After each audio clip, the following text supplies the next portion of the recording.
Hello friends, अगर आप DElEd यानी बीटीसी प्रथम सेमेस्टर के अभ्यर्थी हैं तो आज की ये क्लास आप सभी के लिए काफ़ी ज़्यादा महत्वपूर्ण होने वाली है। डीएलएड प्रथम सेमेस्टर परीक्षा के दृष्टिगत अपने चैनल पर जो फ्री क्लासेस की सीरीज चल रही है उसमें वर्तमान में हम लोग साइंस यानी विज्ञान विषय को कंप्लीट कर रहे हैं। 2 क्लासेस इनकी हो चुकी हैं।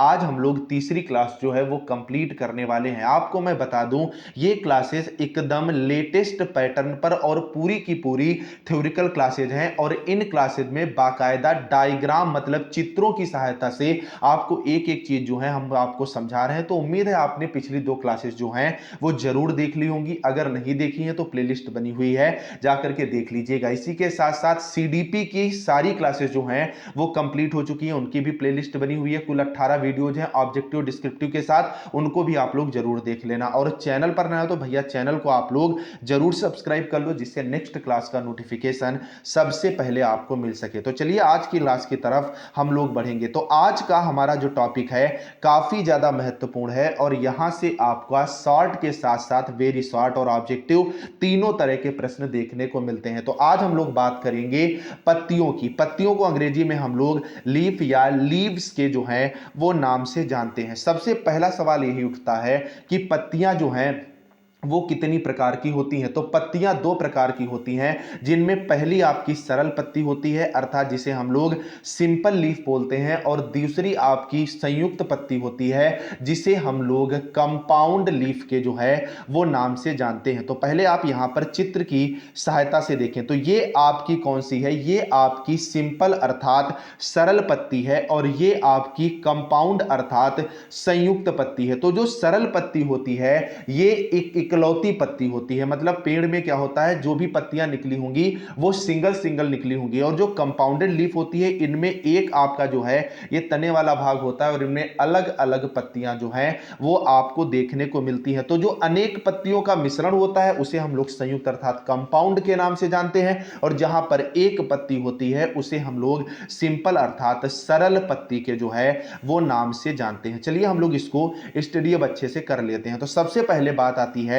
कि संयुक्त पत्ती हम किसे कहते हैं। तो संयुक्त पत्तियों का पर्णफलक कटाव पत्तियों के विभिन्न स्थानों से होते हुए पत्ती के फलक तक पहुंच जाता है। मतलब ये आपकी एक क्या है, फलक है पत्ती की, और इनमें अलग अलग ये पत्तियां जो हैं वो निकली होती हैं और अंतिम छोर पर भी यहां पर एक पत्ती होती है। इन सब के मेल से जो पत्तियां आपकी बनती हैं इन्हें हम लोग संयुक्त पत्ती के नाम से जानते हैं। कटाव के कारण फलक का आधार छोटे छोटे खंडों में जो है वो विभक्त हो जाता है। ये पूरी की पूरी पत्ती है, अब इनमें अनेक जो है वो आपके खंड जो है ये पत्तियों के बन जाते हैं। इन विभक्त के जो होते हैं इन्हीं को हम लोग यहां पर संयुक्त पत्ती के रूप में देखते हैं। पत्तियों के कटे हुए प्रत्येक फलक के खंड को पर्णांक कहते हैं। ध्यान रखिएगा, जो पत्तियों का कटा हुआ फलक होता है इसको हम लोग पर्णांक कहते हैं। पत्तियों के कटाव के आधार पर इन्हें विभिन्न भागों में जो है वो विभाजित किया जाता है। अब आप समझोगे कि पर्णांक किसे कहते हैं। तो ये आपकी कंपाउंडेड लीफ है, ये सारे के सारे आपके क्या हैं, ये सारे आपके पर्णांक कहलाते हैं। इस बात को आप अच्छे से ध्यान में रखिएगा। और पर्णांक आपके संयुक्त पत्ती में ही जो हैं वो पाए जाते हैं। अब अगला पॉइंट आपका आ जाता है, महत्वपूर्ण है, कि सरल पत्ती। तो सरल पत्तियां जो होती हैं ये पत्तियां पेड़ के तने के एक ही स्थान से जो है वो निकलती हैं। इन पत्तियों में एक ही जो है वो फलक होता है जिसे हम लोग अच्छिन्न कहते हैं। इन पत्तियों का कभी कभी फलक का किनारा जो है वो कटा होता है।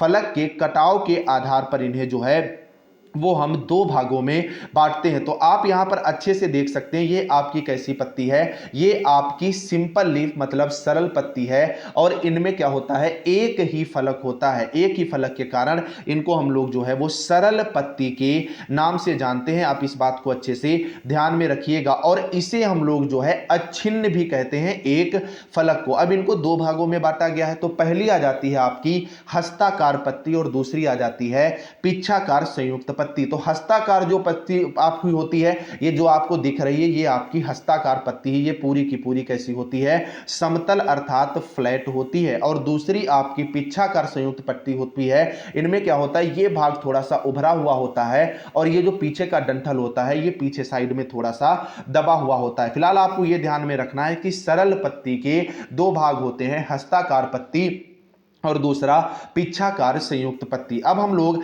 आगे बढ़ेंगे यहां पर पत्तियों के कार्य की तरफ। महत्वपूर्ण है, ये सवाल पिछली बार पेपर में पूछा भी गया है। अगर वीडियो आपको इंफॉर्मेटिव लग रही है, क्लासेस आपको अच्छी लग रही हैं, तो वीडियो को यार लाइक करने में कंजूसी ना करो, आपके लिए मैं यही मेहनत कर रहा हूं। दूसरी बात ये कि आप लोग भैया चैनल को जरूर सब्सक्राइब करो। जब आप लोग चैनल को सब्सक्राइब करते हो तो हमें भी लगता है कि ये जो मैं मेहनत कर रहा हूं ये पॉजिटिव वे में जो है वो जा रही है। और एक अच्छा सा कमेंट जरूर लिख दिया करो थैंक यू के रूप में। तो पत्तियों के कार्य क्या होते हैं, तो सबसे पहला, पत्तियों में हरित लवक जो है ये पाया जाता है, जो कि जीवों में नहीं पाया जाता, इसको ध्यान रखिएगा, जिसकी सहायता से प्रकाश संश्लेषण की क्रिया होती है और पौधे अपना भोजन बनाते हैं। भोजन बनाने में पत्तियां काफी ज्यादा सहायता करती हैं, क्योंकि पत्तियों में क्या होता है, पत्तियां हरी होती हैं, हरित लवक पाया जाता है और इन्हीं के द्वारा प्रकाश संश्लेषण की क्रिया होती है सन की उपस्थिति में, और पौधे अपना क्या करते हैं, भोजन बनाते हैं। अगला है दूसरा पॉइंट, पत्तियों में रंध्र पाए जाते हैं जो वाष्पोत्सर्जन में जो है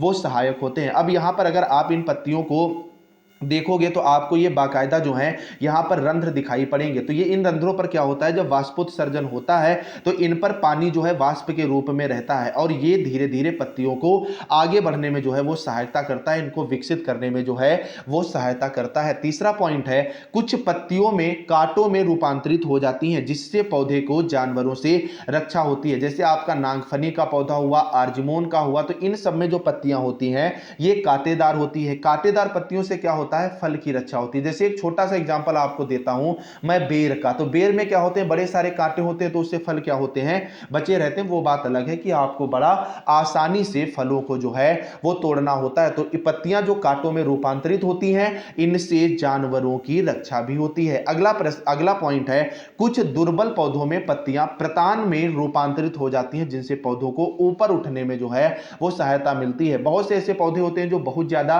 हल्के होते हैं, उनमें पत्तियां क्या है वो थोड़ा मजबूत हो जाती हैं प्रतान के रूप में, जिसको आप मचान या चढ़ाव के रूप में कह सकते हैं। इनसे क्या होती है, पौधों को ऊपर उठने में सहायता मिल जाती है, जैसे जंगली मटर हुआ या बिगोनिया का पौधा हुआ। अगला यहां पर पॉइंट है, कुछ पौधों में पत्तियां जो हैं वो रंगीन हो जाती हैं, जो कीटों को आकर्षित करती हैं। यह भी महत्वपूर्ण पॉइंट हो जाता है, कीटों को आकर्षित करना, क्योंकि बहुत से कीट ऐसे होते हैं जो पत्तियों के लिए लाभदायक भी होते हैं और बहुत से कीट ऐसे होते हैं हानिकारक होते हैं। तो जो रंगीन पत्तियां होती हैं वहां पर आपके कीट जो हैं वो आकर्षित हो जाते हैं। अब सबसे महत्वपूर्ण आपका अगला पॉइंट आ जाता है, आप यहां पर देख सकते हैं मैंने भी इंपॉर्टेंट लिख दिया है, काफी ज्यादा यह महत्वपूर्ण है कि पत्तियों द्वारा प्रकाश संश्लेषण की प्रक्रिया। यह आपको मैं डायग्राम के माध्यम से पूरा का पूरा जो है यह समझाने वाला हूं, लेकिन इसके पहले मैं आपको बता दूं, यह डीएलएड बीटीसी क्लासेस को लेकर के मेरा ऑफिशियल टेलीग्राम ग्रुप है, जिसका लिंक मैंने नीचे डिस्क्रिप्शन में दे दिया, इसको आप ज्वाइन करो। यहीं पर आपको फ्री पीडीएफ जो है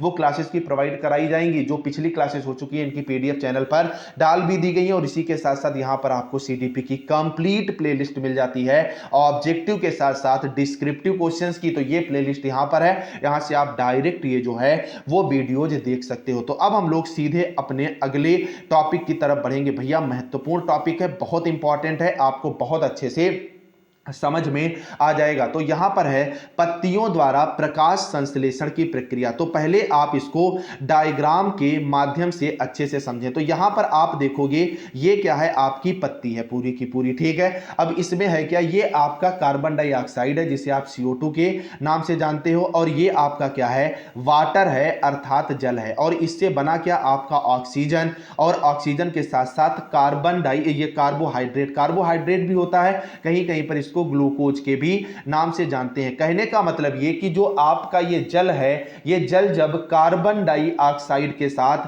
क्रिया करता है, किसकी उपस्थिति में, सन की उपस्थिति में, मतलब प्रकाश संश्लेषण की जब क्रिया होती है, तो आपका यहां पर बनता क्या है, पहला तो आपका बन जाता है ऑक्सीजन, और दूसरा आपका बन जाता है यहां पर ग्लूकोज। तो ग्लूकोज को कुछ जो है यहां पर कार्बन डाइऑक्साइड के नाम से भी जानते हैं। तो आप पहली बात ये अच्छे से ध्यान रखिएगा, जो प्रकाश संश्लेषण की क्रिया होती है, होती किसकी उपस्थिति में है, ये सन की उपस्थिति में होती है। करता कौन कौन है, तो करता है वाटर और कार्बन डाइऑक्साइड, और रिजल्ट के रूप में प्रकाश संश्लेषण की क्रिया के बाद हमें क्या मिलता है, तो हमें मिलता है ऑक्सीजन के साथ साथ यहां पर कार्बोहाइड्रेट, या इसको हम लोग ग्लूकोज के नाम से जो है वो जानते हैं। अब हम लोग इसको पूरा का पूरा थ्योरी बेसिस पर जो है वो यहाँ पर देख लेंगे। तो आप अच्छे से यहाँ पर देख सकते हैं कि भूमंडल के समस्त जीवधारियों के लिए भोजन का एकमात्र स्रोत जो है वो हरे पादप है। जो जीवधारी हैं, जो आपका जीव विज्ञान पूरा का पूरा है, जो जीव जगत है, जंतु जगत है, तो इनके लिए जो भोजन है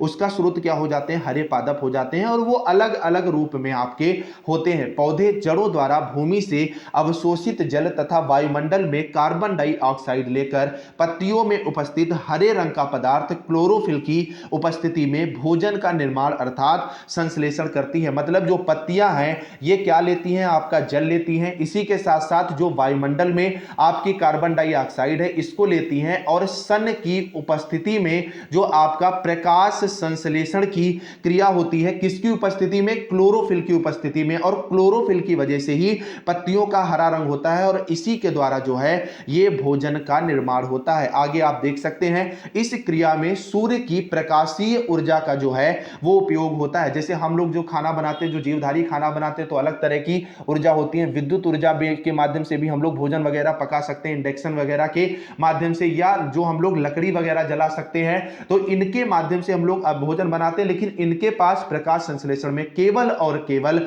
सौर ऊर्जा होती है, और इसी क्रिया को हम लोग प्रकाश संश्लेषण के नाम से जानते हैं। प्रकाश संश्लेषण के फलस्वरूप भोजन ग्लूकोज या कार्बोहाइड्रेट के रूप में जो है वो बनता है। जैसा कि मैंने पीछे कहा, आप ग्लूकोज भी इसको कह सकते हो और कार्बोहाइड्रेट भी कह सकते हो। यही ग्लूकोज मंड या कार्बोहाइड्रेट के रूप में परिवर्तित होकर पौधे के विभिन्न भागों जैसे तना, जड़, पत्ती आदि में जो है वो संचित होता है, अर्थात पौधों को भोजन प्रदान करता है, और धीरे धीरे यही पौधे के वृद्धि में जो है वो आपका सहायक होता है। प्रकाश संश्लेषण की क्रिया में भोजन निर्माण के साथ साथ ऑक्सीजन गैस भी मुक्त होती है। मतलब जब आपका जल की क्रिया होती है किसके साथ?